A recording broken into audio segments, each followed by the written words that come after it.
That's one of the reasons that lab tests aren't very helpful. Clearly, Esmeralda, I mean, you're suffering and your symptoms sound like a hormone issue.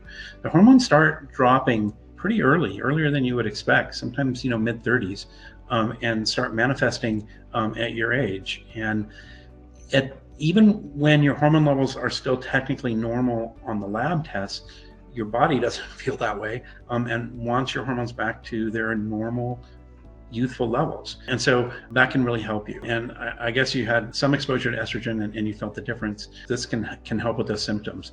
Success rate, about 80% of women at 3 months are satisfied with the results of the hormone therapy. And again, sometimes we need to adjust the dose a little bit to get you there. But the success rate's pretty good. It's not 100%. It's pretty high. And we have a lot of patients that are very happy and very grateful for the medications, and it feels good to be able to help people.